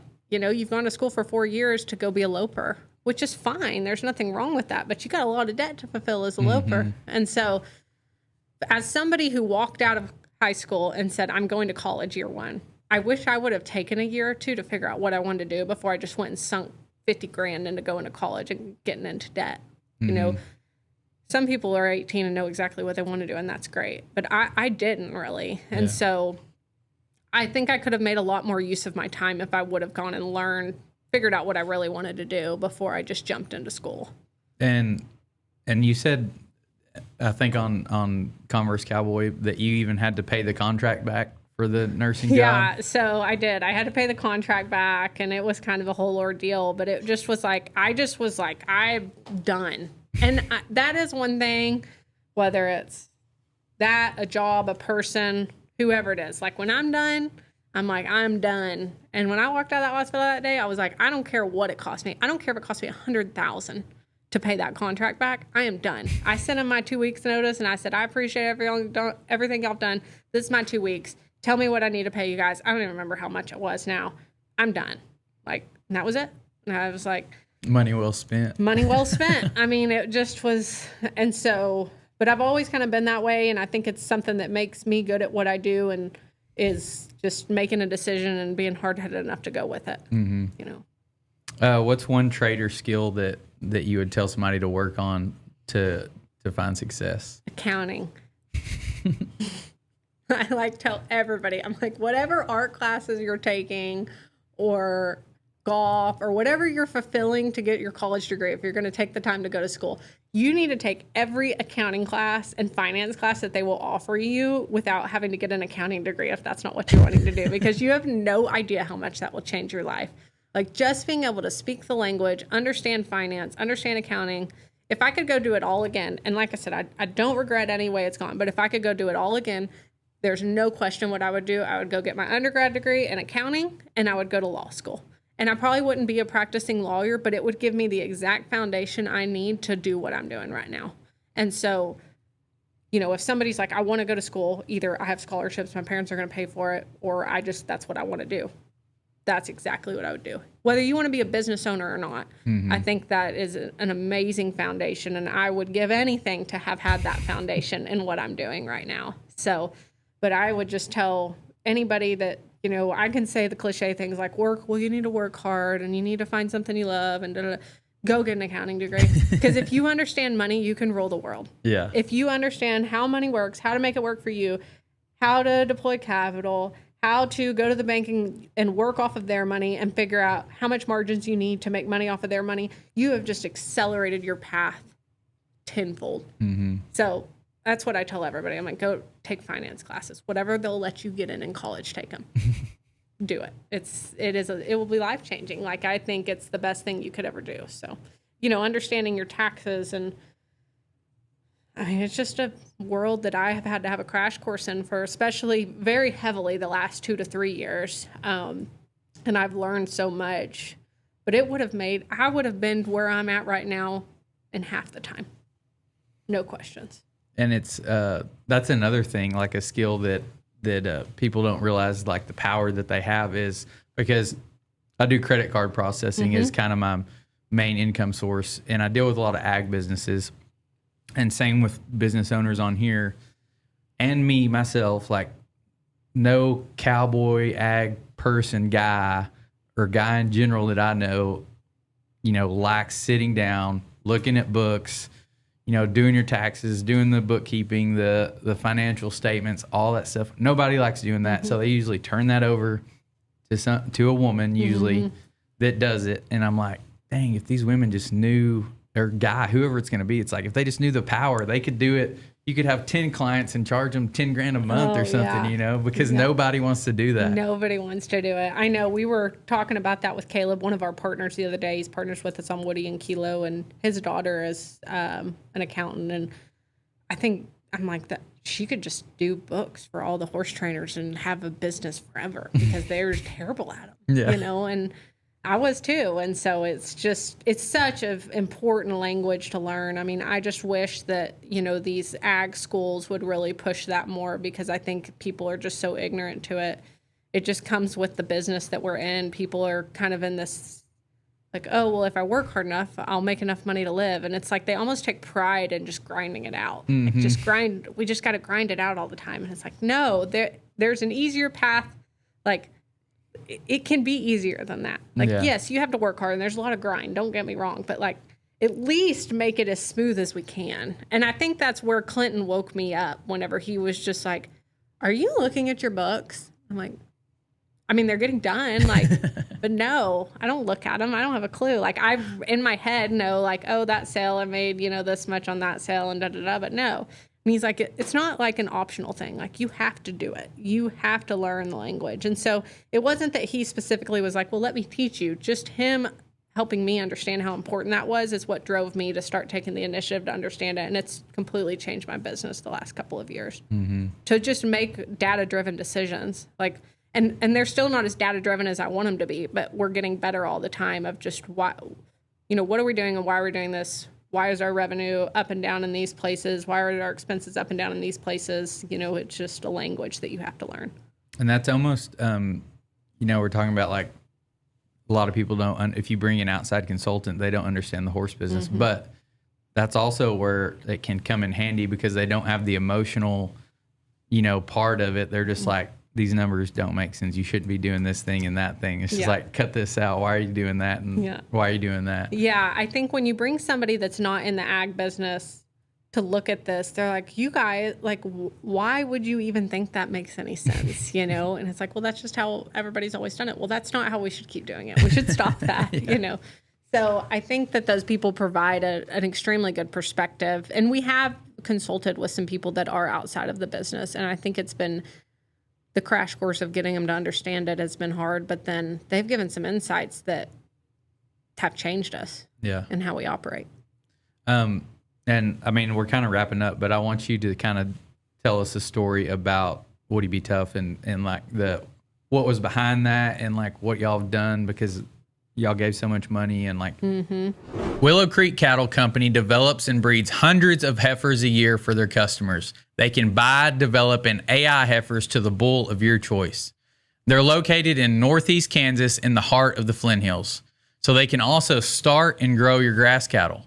The U.S. cow herd is currently at the lowest inventory ever recorded, and with these record high calf prices, Willow Creek Cattle Company can provide a turnkey supply of AI bred heifers to help you rebuild your herd.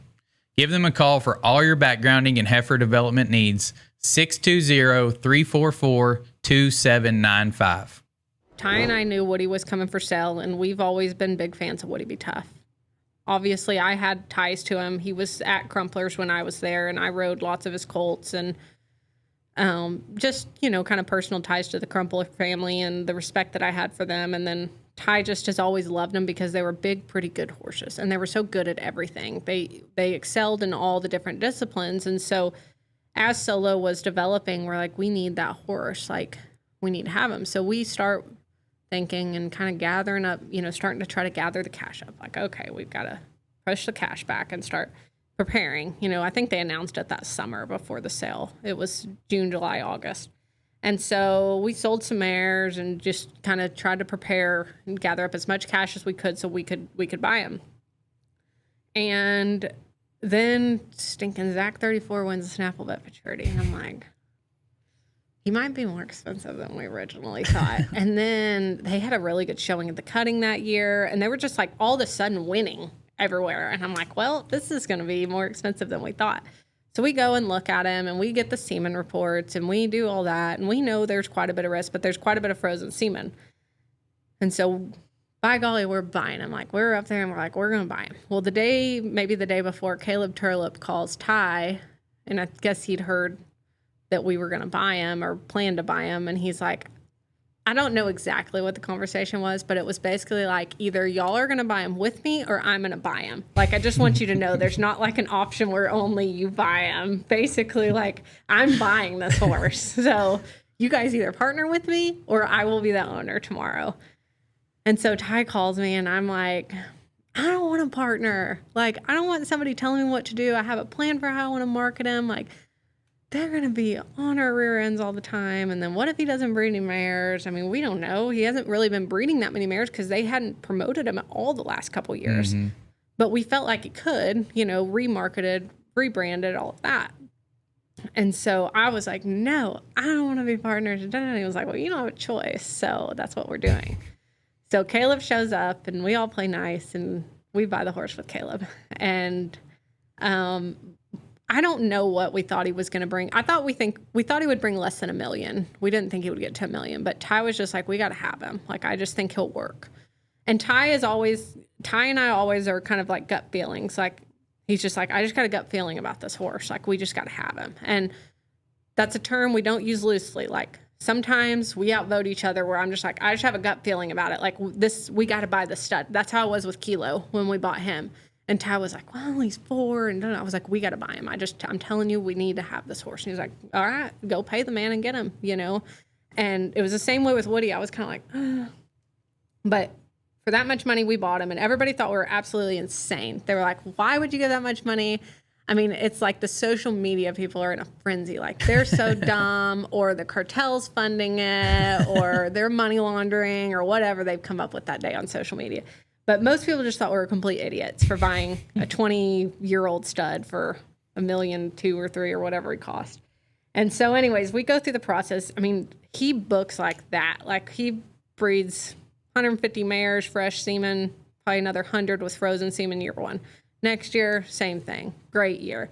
Next year, I mean, he's clacked along the whole time. As many as you could breed to him, you could, like we've had to shut the books every year because he was 24 last year, but he's bred as many as he could breed every year. And so the horse was paid for pretty quickly, and there was some luck with that. He could have died the next day. We didn't have him insured. There was enough frozen semen that we felt like, yeah, there's definitely a risk. Like if he dies tomorrow, it will not be fun. It will take us forever to get our money back. But let's hope that he doesn't. But then the semen would probably be worth more if he did. Yeah, I mean, the ICSI wasn't as big then, so you weren't as reliant on the ICSI. And so, I mean, it was definitely stepping out there and taking a risk, but we just felt like it was something we wanted to do. And so fortunately, it's worked out very well. And then Caleb has been an amazing partner. Like I was so adamant again, like I don't want a partner, but Caleb's been great. Like we do our job. He leaves us alone. He comes and sees his horse. We've become great friends now.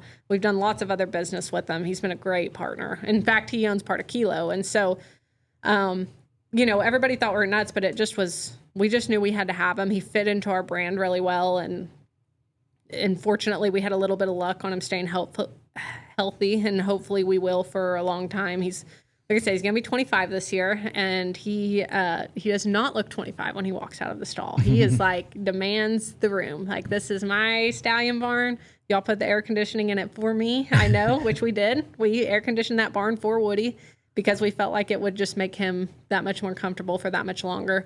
And so he sits in the stud barn on the hot summer days at a smooth 75 degrees and just is like, this was Living made for the me. life. Yeah. And so it's been really cool. And this is the first, so right now the 3-year-olds from the year we bought him. So like when we bought him, all the ones that were bred that breeding season are 3-year-olds right now. So it's kind of cool. This is going to be one of his bigger foal crops. And next year's 3-year-olds will be his biggest foal crop of his whole life. So it's going to be interesting that it's like a whole new generation of Woody B. Tufts. And he was always only bred to the center ranch mares, like all those cat mares down there. That's what I was going to say. They were all center horses that were bred that were bred. And so he's bred such a wide variety of mares. So I think we're going to just see a whole new generation of Woody B. Tufts, and we just keep our fingers crossed that his fresh semen still stays. He's been really good. Hopefully it'll keep staying good. We can keep breeding some mares with fresh semen. And if not, we've got a lot of frozen, a lot of ICSI, and so, but he's been a great horse for us, and we're just proud and humbled to have him. Like it's cool to walk in there and pet that horse and know you're responsible for him and making sure he lives a happy life because he deserves it, because he's been good to us. Yeah, So. I've always, I don't know why, I saw something that I liked years ago or something, I guess, and I told her, like, and it's never worked out in our little small budget, but I'm like, the next horse we buy is going to be a Woody. That's it. Yeah. Every time I see the Center Ranch brand go by, I'm like, what's that horse? Yeah. And it's always, nothing's ever in our budget that like comes up for our little buy box. But sure. I'm like, dang, I really want a Woody. Yeah. They've worked, they've just been so versatile. The cowboys love them. The rodeo guys love them. The cutters like him. The cow horse people like, it's just cool. He's just one of very few horses. Like, the only other horse I know of that's got as much versatility as him, in my opinion, is Once in a Blue Moon, has had those horses that were big and strong enough to go do a lot of that. And those two horses together, I think, have just had a cool effect on the industry, that they've been so versatile. Mm-hmm. So that's, and I know it's more like a ranch deal, but like, that's what I heard people say about Pepsid was, they're like, those colts are either going to be really great or really good. Yeah. He's like, there's not any bad ones. There's not any bad ones, yeah. And I would agree with that. I mean, it's just like, if the Woodies got too big to cut, there was always a place to go with them, and those people loved them, and same thing, for any of it, really. So it's cool, because some of those ones that don't work in different disciplines, and it doesn't matter whether we breed the horse of the year to the horse of the year, some of them just aren't going to work in the cutting. But they're too little to go do anything else on, and that's been the nice thing about that horse, is he can do, they can do it all. Yeah. And how big is he?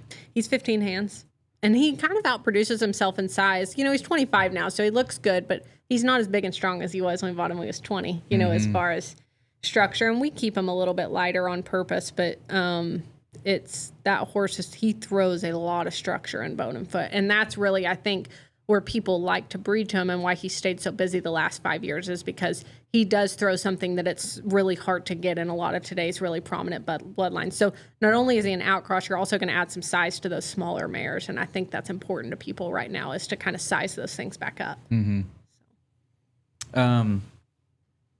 We already kind of talked about outside of your business, but like, do you have any hobbies outside of horses? I don't really. I've got 2 basset hounds that keep me pretty busy. They really run the ranch and the life. Like, they're the ones, Fred and Finn, the bad boys is what we call them. Those 2 kind of run my life, but not really. You know, I'm very, very lucky to have something that I like to do as much as this. And so my happy place is early in the morning in my office when it's quiet and I'm getting my work done. Like, I love that right now. And I know one day that'll probably go away, and that's okay.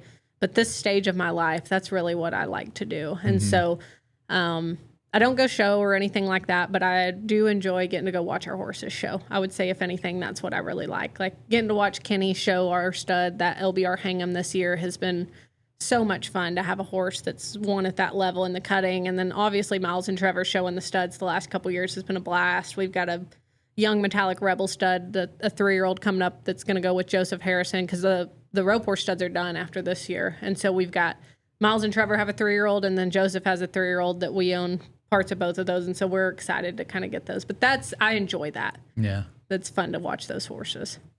What's your favorite restaurant? Any Mexican food place. I'm not picky. I'll go, if you have a Mexican food joint and it's Tex-Mex and not real Mexican food, I'm in. You can stop there and I'll be a happy camper.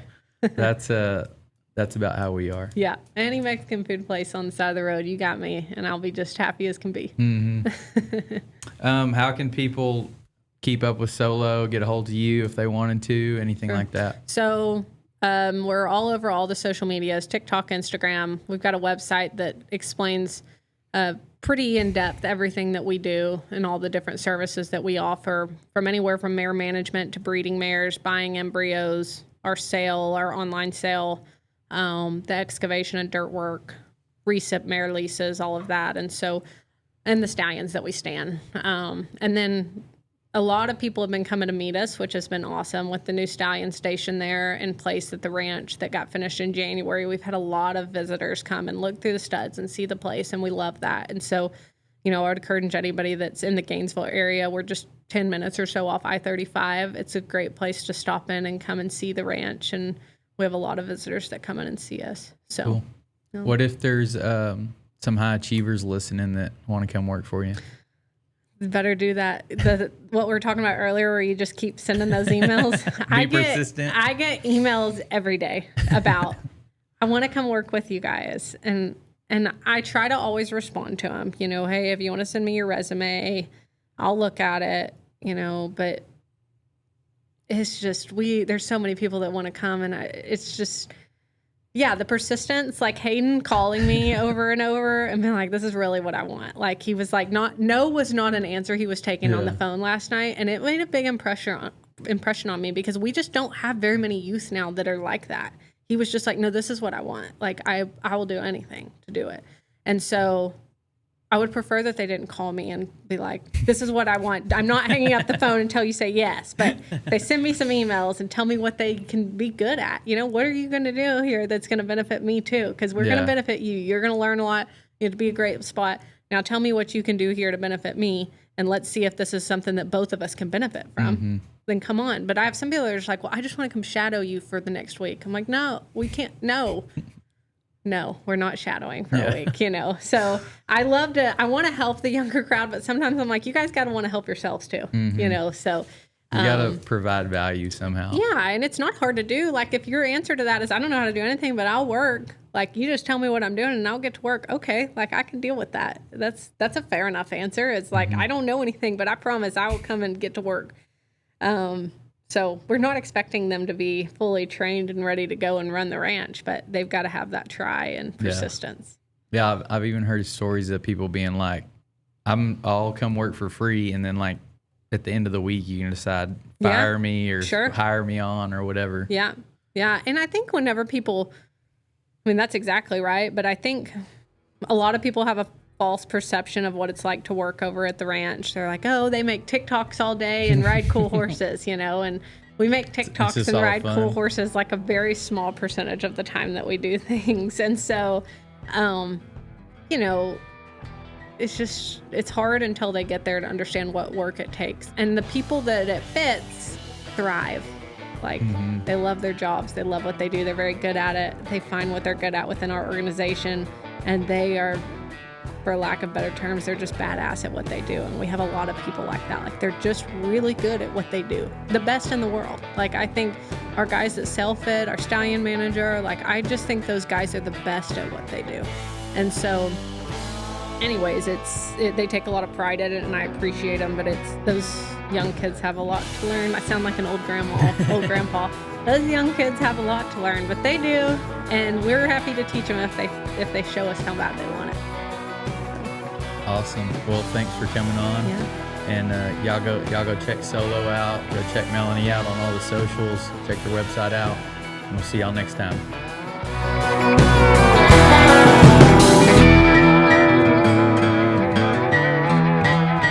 As a business owner, you know Google reviews can make or break you. The problem, happy customers don't always speak up, and the few bad ones can drag you down fast. That's why we built Review Wizard, a free tool that makes getting 5-star reviews simple. Just post a QR code in your business, customers can scan it, and in seconds they leave you a review.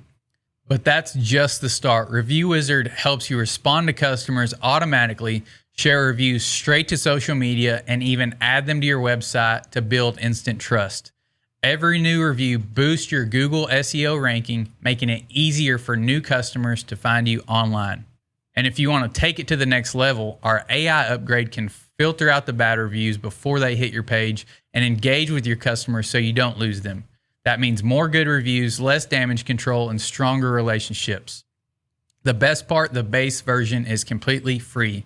No catch. Just click the link below and start turning your happy customers into your best marketing team today.